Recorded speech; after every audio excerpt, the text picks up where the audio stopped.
Magandang umaga, Pilipinas! Magandang umaga, Pangasinan at Dagupan City. Ngayon po ay araw ng Martes, ika-14 ng Nobyembre taong 2023. At ako po ang inyong tagapagbalita sa Sunshine News Plus Morning Edition. Ito po si Kapartner J. Miguel Mendoza. At para sa mga detalye ng ating mga balitang regional or sa ating regional news. DA-ATI Ilocos Region, isinusulong ang Organic Agriculture kasabay ng selebrasyon ng Organic Agriculture Month at National Rice Awareness Month ngayong buwan. Ang detalye mula kay Kapartner Lerna Hernandez. Kapartner Lerna. Yes, kapartner, isinusulong ng Department of Agriculture Training Institute Ilocos Region and Organic Agriculture. Ito ang kasabay ng selebrasyon ng Organic Agriculture Month at National Rice Awareness Month ngayong buwan ng Nobyembre. Ayon kay DA-ATI Ilocos Region Assistant Director Josephine Aben, mahalaga ang selebrasyon na ito upang maibatid sa taumbayan ang kahalagahan ng hindi pagsasayang ng kanin. Sunshine News Blast. Yeah, this is very important, especially sa mga local government unit natin na mga partners natin dito sa Region 1, yung 4 provinces and cities. Kailangan kasing i-aware natin that will start dun sa mga nasa taas so that awareness starts from us so that we can share it to others through our experience na tayo pag nagmahal din tayo, kailangan maturuan natin silang magmahal din kung paano tayo nagmahal sa kanila. So it's the same on rice and organic. Yung mga top brass natin dito sa provinces, they were invited so that they will also be aware so that they can show it doon sa kanilang mga stakeholders down below. Dagdag dito, mahalaga ang organic agriculture sa kalusugan ng tao dahil makakatulong din ang pagkain ng organiko upang humaba ang buhay ng tao. Sunshine News Blast. Because we always look for health. So we have tried yung unhealthy. We know we spend a lot of money, especially if we are unhealthy. So they are advocating itong organic kasi nga climate change eh. Ang dami ng fertilizers, mga soils natin depleted, and then a lot of diseases na pwedeng pumunta sa atin na ngayon, the senior citizen is 60. What, 20 years from now, baka ang senior citizen is already 40 or 30. It's going down because of health reasons na ganon. Wala na yung mga magre-reach ng 100. Baka ang pwedeng ma-reach na lang is 60, 70. Baka tendency is that senior citizens' age will go down. Kung health reason is very important kasi sa atin. Anya, patuloy na ini-empower ng ATI mga kababayan, mga batang magsasaka at mga magsasaka para matuto ng magtanim ng sariling pagkain.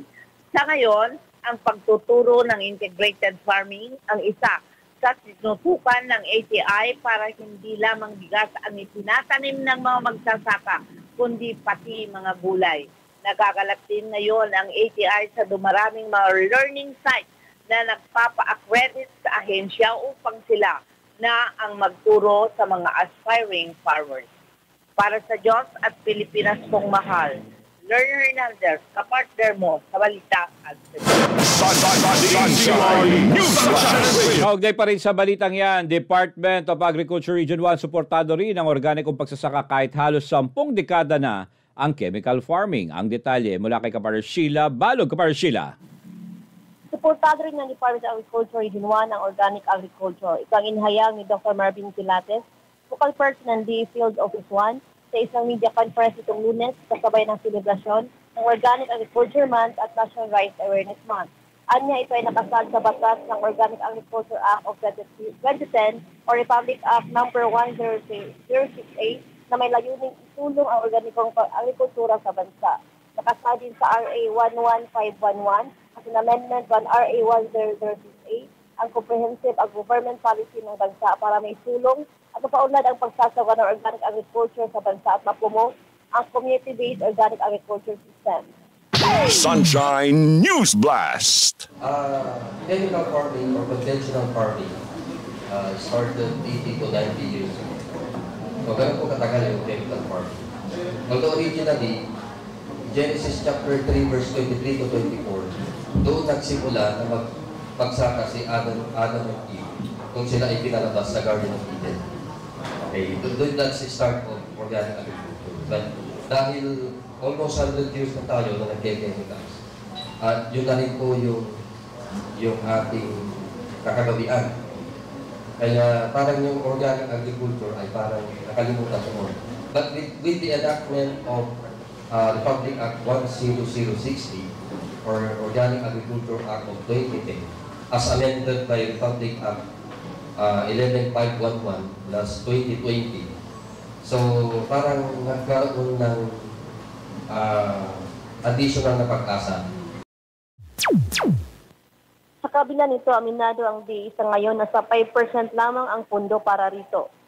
Sunshine News Blast. In terms of support, 5% kasi yung nakasaad sa batas na talagang isusuporta ng gobyerno. So, talagang in terms of funds, out of 100% na pondo ng DA, according to sa batas, mga 3 to 5% talaga yung suporta. So, doon pa lang sa pondo, talagang medyo challenging. Pero hindi natin sinasabi problema po.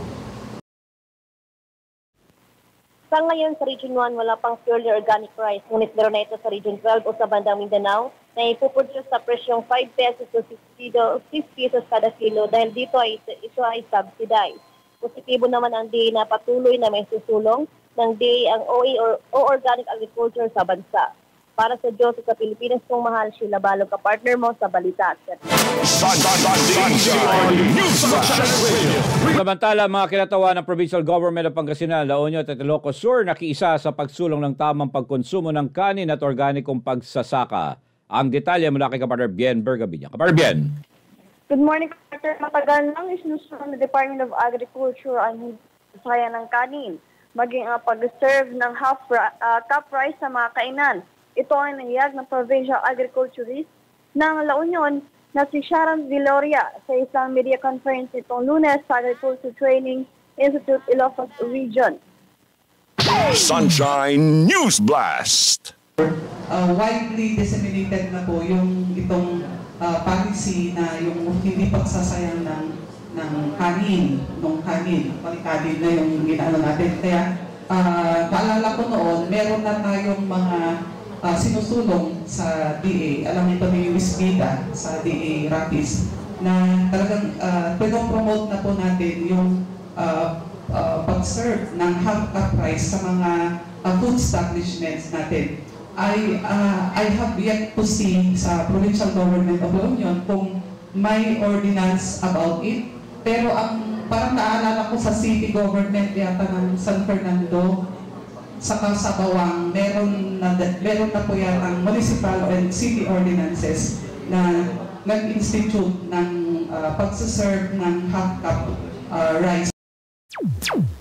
Samantala, nagpaabot naman ng mensahe ang direktor ng National Organic Agriculture Organic Program na si Director Bernadette San Juan. Sa II, kasabay ng selebrasyon ng Organic Agriculture Month at National Rice Awareness Month ngayong buwan ng Nobyembre. Ito ay may temang kabuhayang organic agriculture kinabukasang okay. Sunshine News Blast. Kabuhayang okay, kinabukasang okay. Magandang umaga po sa ating lahat. Binabati ko ang DA Regional Field Office at ang DA ETLRTC Region 1 sa pagsaganap nitong ating selebrasyon, ang Joint National Rice Awareness Month celebration at ang Organic Agriculture Month celebration. Ito rin ang mensaheng nais ipaabot ng Ilocos Sur Government Mike Simpson sa pamamagitan ng kinatawa nito na si Christopher Baterina. Sunshine News Blast. Asahan po ninyo that the Provincial Government of Pangasinan ay kaisa po ng Department of Agriculture sa pagsusulong po ng ating organic farming at ng ating National Rice Awareness Month. Ang si Christopher Baterina, representative ni Ilocos Sur Governor Jeremiah Simpson. Para sa Diyos sa Pilipinas Kumat, si Bien Bergabinya, kaparte mo sa balita at serbisyo. Sunshine News Blast. DZRD Sunshine Radio reports. At sa iba pang mga balita, wreath-laying ceremony ginanap nitong Lunes bilang pag-alala sa ama ng Dagupan City sa karawan nito ni late Speaker Eugenio Perez. Ang detalye mula kay Kaparilet Bor Briguera. Kaparilet.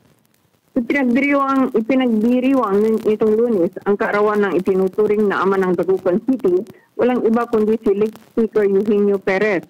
Kasabay nito inalay ang simpleng wreath-laying ceremony ng Lunes ng umaga, November 13 sa Memorial Park ni Speaker Eugenio Perez sa Barangay Herrero Perez bilang paggunita sa kaarawan ng ama ng Dagupan.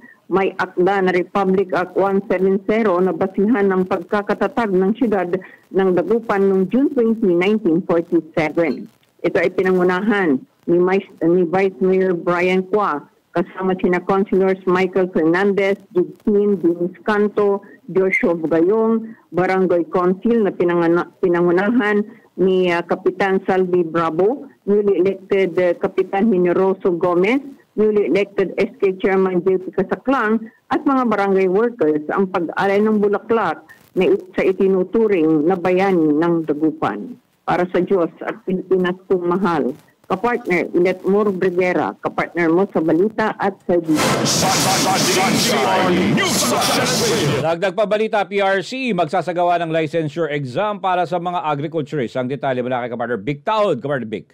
Magandang umaga, magsasagawa ang Professional Regulation Commission o PRC Regional Office 1 ng isang licensure examination para sa mga agriculturists na mag-uumpisa sa November 20 hanggang 22, 2023. Ayon kay Attorney Al Ruth Sabelo, PRC Ilocos Regional Director, ang pagsusulit ay gaganapin sa Tumana Elementary School sa Barangay Tumana, Rosales, Pangasinan. Tinatayang aabot sa 253 examinees ang sasailalim sa nasabing pagsusulit.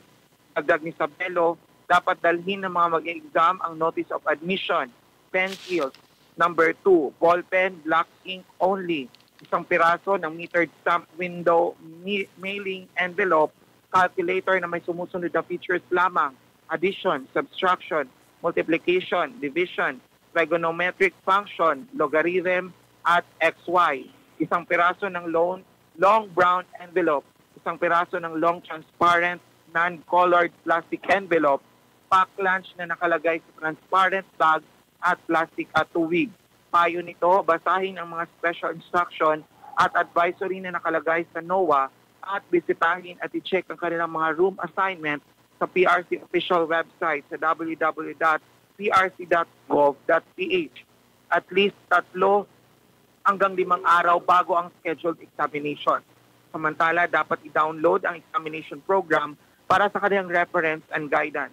Pwedeng tawagan ang PRC sa ibang katanungan o di kaya ay mag-email sa ro1.examination@prc.gov.ph. Para sa Diyos at sa Pilipinas kong mahal, Victahon, kapartner mo sa balita at serbisyo. Samantala, PWD at PWD Advocates nakisa sa Port Quarter nationwide simultaneous earthquake drill. Ang detalye mula kay kapartner Lorna Hernandez. Kapartner Lorna. Nakikiisa ang mga person with disabilities ng mga PWD advocates sa ika-4 na quarter ng nationwide simultaneous earthquake drill mula sa Area 1 Vocational Rehabilitation Center sa Dagupan City. Itinuturing ang AVRC-1 and the pilot area mula 76 centers to residential care facilities sa buong bansa na pinagganapan ng pagsasanay ukol sa paghahanda sa mga sakuna tulad ng tsunami. Ang nasabing aktibidad ay pinangunahan ni Department of Social Welfare Development Special Assistance to the Secretary for Disaster Response Management, Maria Isabel Lanada, katuwang ang Office of Civil Defense Region 1 at City Disaster Risk Reduction Management Office, Dagupan, para sa evaluation sa nasabing aktibidad.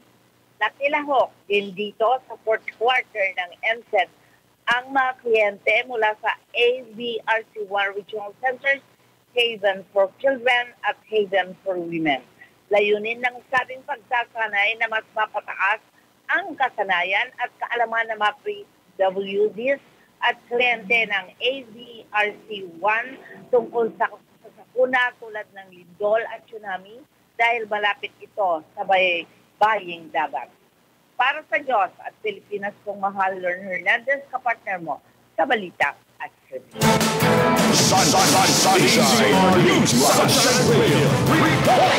Samantala, DTI Ilocos Region inikayat ang mga content creator na makipag-team up sa gobyerno para ma-boost ang creative industry sector. Ang detalye sa pagbabalik ni Kabarbik Tal. Kabarbik. Yes, kapartner, inikayat ng Department of Trade in Industry Ilocos Region ang mga content creator na makipag-team up sa gobyerno para mapaboost ang creative industry sector. Nakikipag-partner ang DTI Ilocos Region sa CCAP, Creative Content Association of the Philippines Incorporated at AYO Regional Roadshow na may layunin na magkaroon ng strong collaboration sa pagitan ng government at content creators sa creative industry. Ang ibig sabihin ng AYO ay knock o katok na naghihikayat sa mga creators na mag-ipon-ipon at magbahagi ng kanilang valuable experience sa isang single form. Aabot sa 70 content creators sa Pangasinan at La Union sa larangan ng digital, micro, small, and medium enterprises ang lumahok sa roadshow na ginanap sa Monarch Hotel sa Calasiao, Pangasinan nitong November 8. Para sa Diyos at sa Pilipinas kumahal, pitahod ka partner mo sa Balita at Servisyo.